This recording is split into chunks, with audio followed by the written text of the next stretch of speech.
So this is a video response to an event that Julie and I just participated in, and it was truly a videosphere event, I have to say. Since we are known to be doing videosphere work, it is sometimes hard to describe what it is, but this was an event tonight that helped shape the vision of the future of humanity. And I had this little Buckminster Fuller earth shape that I'm carrying around for the last 40 years, I think.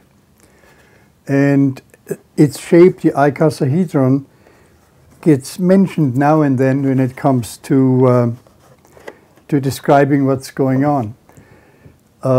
What we heard was a conference done over Skype by Kerry Cassidy, Bill Ryan of Project Camelot, Richard Hoagland, who used to be, I believe, a NASA coordinator for the media when we went to the moon. I don't know if I have the title right.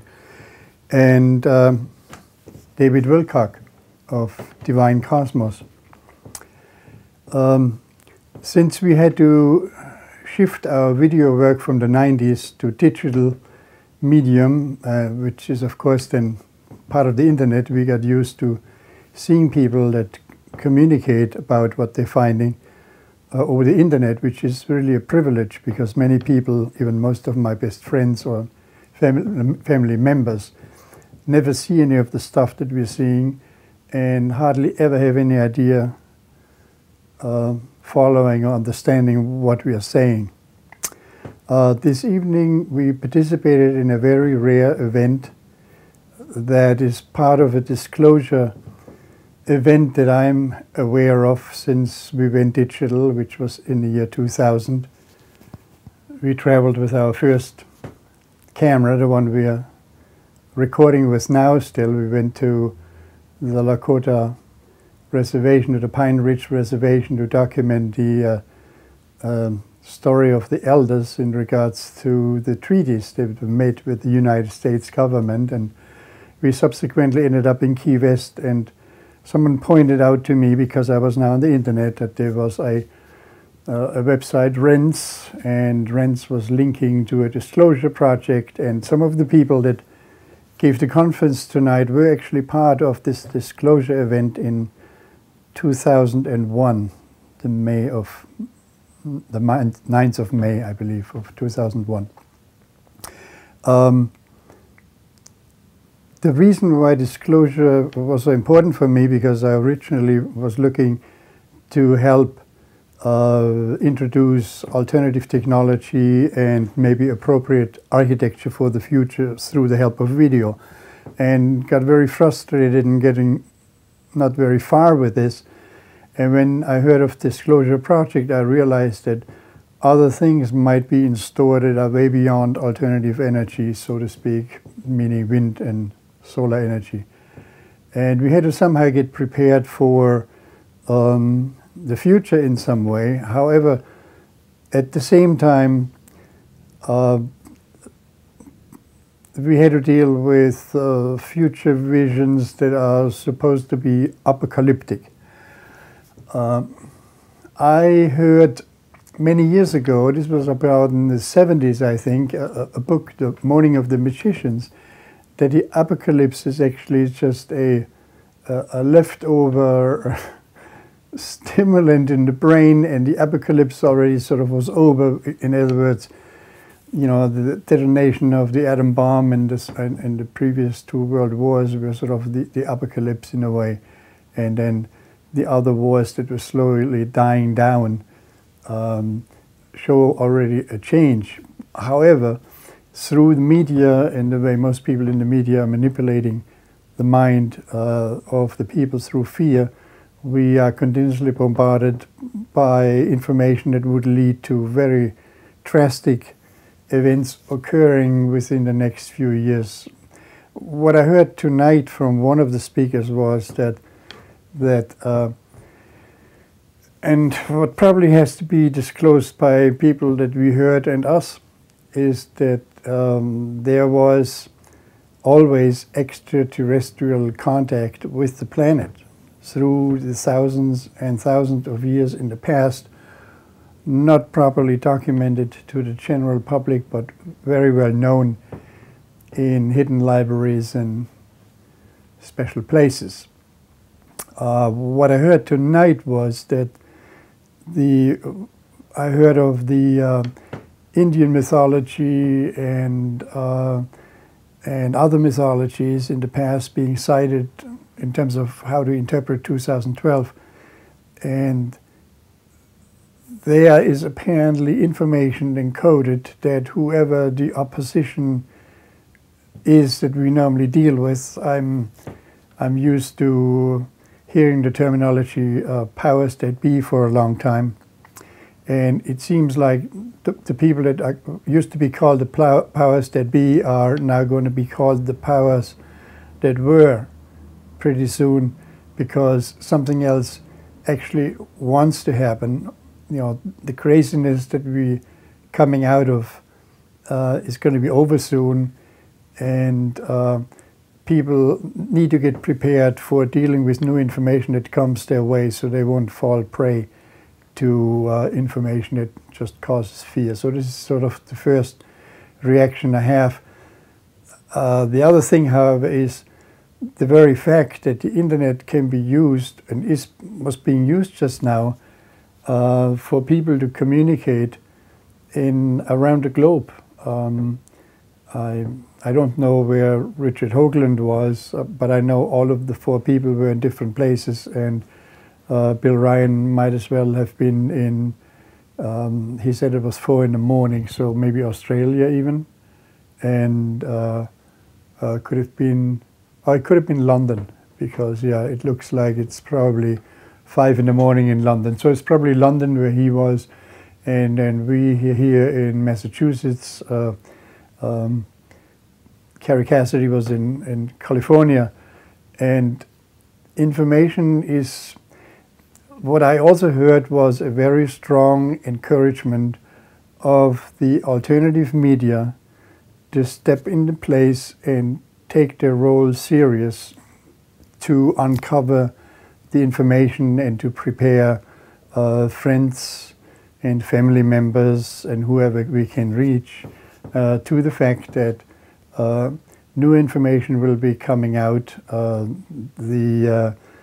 From what we're hearing, we know that the entire body structure is replaced, at least some parts every 7 years. Some other cells reproduce fast. In other words, the human body is not like, I used to be an engineer, is not like a reinforced structure or a steel structure. In other words, the human body is totally different.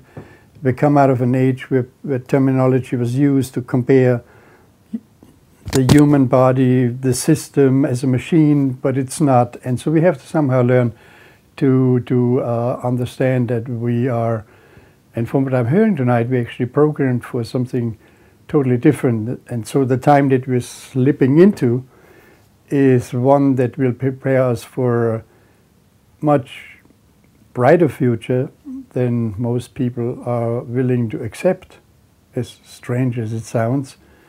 I have many friends who believe we're doomed, and I have spent many years trying to laugh in their face and tell them stop thinking this way, because it's your energy field, it's your consciousness participating in which way this will evolve, or maybe the way it wants to evolve is totally beyond anything we can think about, and depends on our hard-headedness and calcified minds that make it either easy for us to slip into this new reality or make it very hard.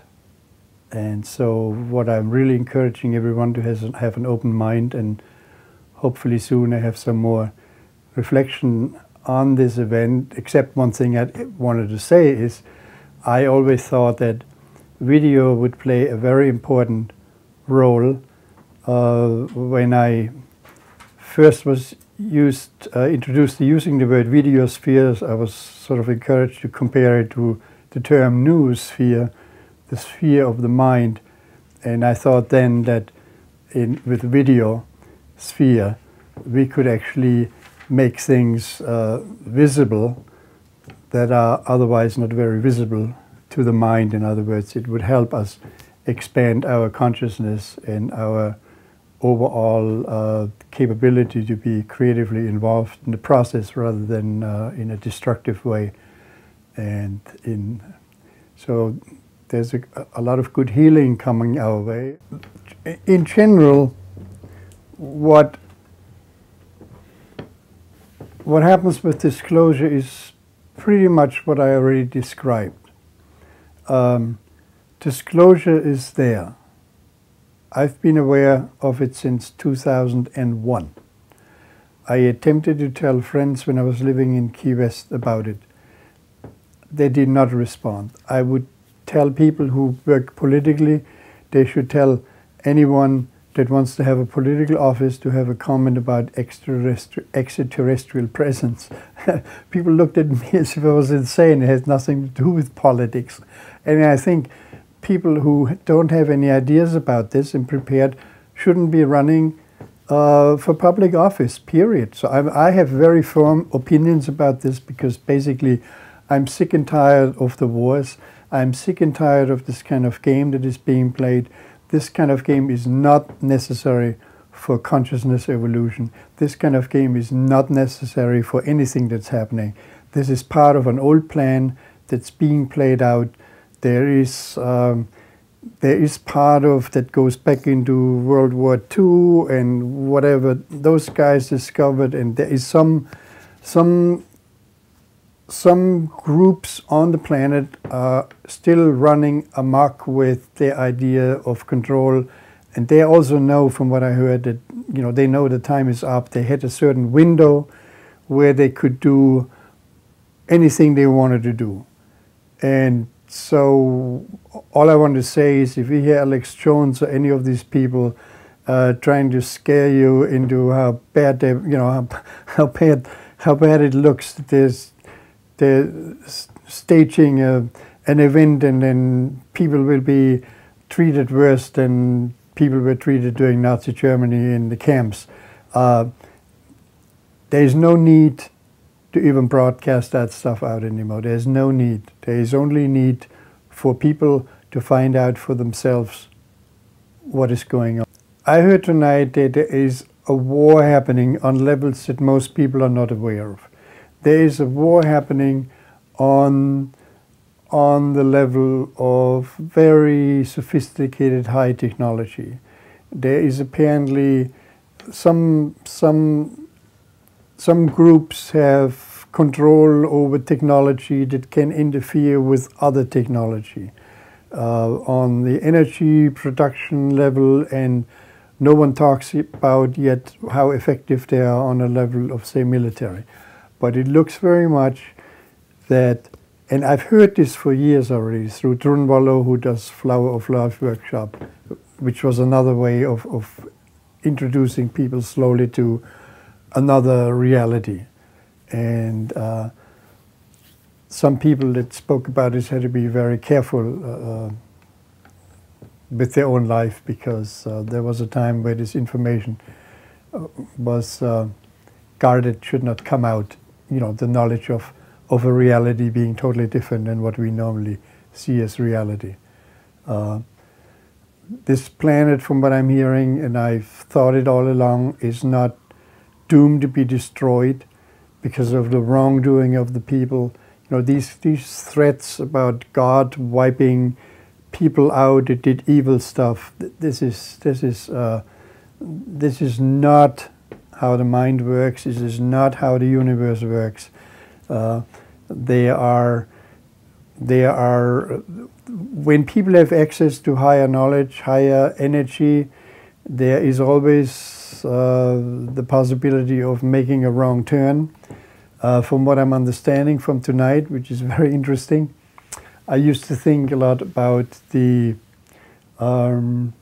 you know, the great year of Brahman, let's call it, from what I remember from the early 70s when I heard of these things being, you know, supposedly the one revolution around the galaxy. I assume lately we're getting informed that this picture of how we as a solar system move in the Milky Way and what else moves along with us, that entire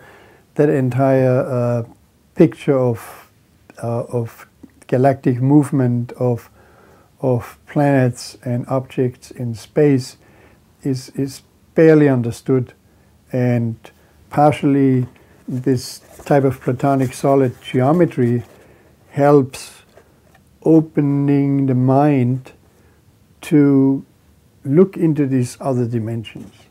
You know, we have to remember we're coming out of an age where controlled by the church and religions, sailors were believed they would fall off the earth if they would sail too far out, and there were paintings done by people that show sailing ships going over a cliff as if it was Niagara Falls. So we're just coming out of an age of horrendous disinformation, and so the disclosure process is actually everyone collecting on its own, and what Richard Hoagland encouraged people to also keep looking of what the mass media is pulling out, because everyone that is currently alive is affected by the change. So it is somewhat important to keep minds and ears open to all information in regards to what signs to look for about disclosure. And I have a feeling they will be happening. All of the 2012 phenomena. Okay, what I have heard tonight in terms of coherent history, this is a sketch of historic history on the planet in a way how I've never thought of it before. There's evidence of activities on the moon that were covered up. There's evidence of activity on other planets. There is knowledge that something dramatic happened on Mars. There seems to be evidence, now this is very interesting, that life is basically organic material. And organic material is apparently everywhere in the universe. We normally used to think about the sun being a gigantic nuclear furnace, as if that's all of it. No, from what we're hearing, all planets have life. The sun is full of life energy. So, number one, we're coming into a period, the entire solar system, where the solar system gets bombarded with more energy than happens at other times. So we're going through different up and down kind of motions in regards to the axis of the Milky Way. So at some point we're sort of below the axis, and then we're crossing, which is happening now, and then we're above. And I think my feeling is when people are in this crossover point, there is more information that can be processed, and in other words, people are becoming enlightened. And I think the ones that were called the Illuminati were living on illuminated information from the past time when we went through an illumination period. And from what I heard tonight is humanity on this planet is like in this big game, in this big laboratory of consciousness laboratory, where people are, you know, we're going into a phase now where we probably learn how to actually live properly in this sphere, on this solar system. It is very possible that as beings, we go through a phase of learning things we then need to know for some other phase somewhere else. So I think there's a lot more ahead. I don't really want to jump too far ahead of what this causes me to think, but one thing is important, that people have to be uh, gentle with this information,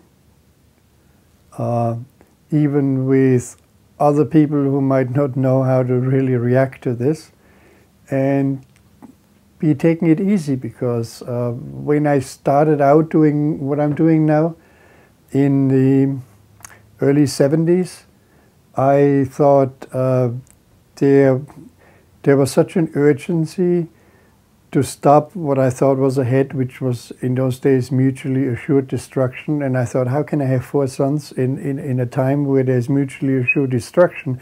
This is insane. Something has to be done about this. And there was a certain urgency. And now, as we're in this time where I thought really bad things might be happening, we seem to have shifted already into this more peaceful time. I try to explain this to my youngest brother that died 2 years ago, that that in a way a lot of us became victims of this fight against evil almost, and a lot of things that we thought would be horrible were actually prevented. So I really believe that a lot of us have helped change it into this new time that's coming up, or like I said, maybe just because this disclosure situation is happening now, that the pressure is off and we can just all relax more and do what is really necessary that has to be done. Well, personally, the good things that are encouraged in all cultures, you know, whether they are, for example, out of Africa comes Kwanzaa after Christmas, and they have very interesting way how they encourage each other how to live together as a community. I think that's a very interesting thing to explore. People, you know, right now, most people that we're interacting with are still under the mass hypnosis of what people think is real. It's very, I think us individually, on a person-to-person level, we have to be very careful. I think it's easier, and we'll see how this works out when we broadcast these kind of videos. I personally think I'm either looking forward to working with the people that we just saw, having a conference in whichever way to make this particular process smoother and more often. That's what I think I heard being encouraged. That would make a big difference. So fewer people have to go through you know, less worry and be more at ease, because the emotions have to be explored and are very much part of the play here. Okay, so your birthday is in a few hours. Do you want to just, I'd like to say happy birthday to you, and I'd like to know if you have any birthday message in this year of your life. Well, since I'm sitting in front of a camera, it reminds me of, I think it was 2 years ago, we read a book by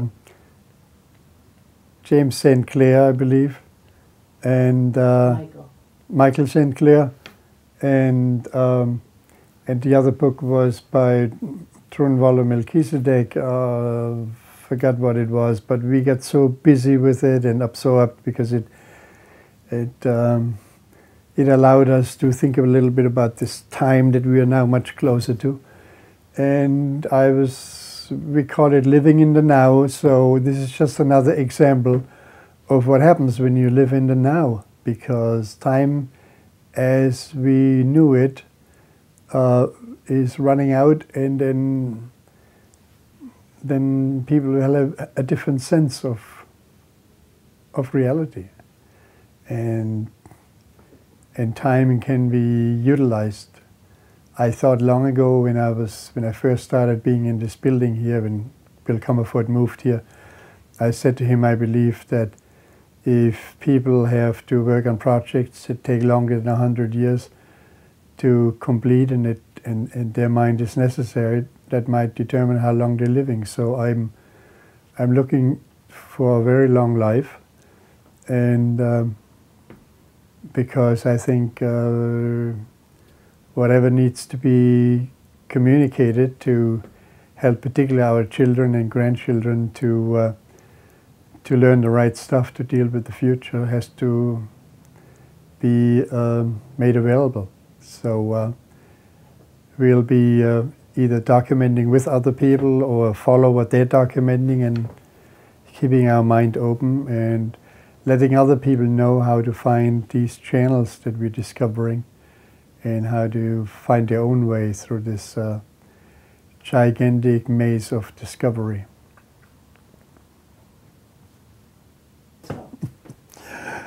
Okay, so one thing that was brought out in terms of what you can do about it all: be nice to each other, be nice to yourself, have no fear, and what is the other thing I'm forgetting?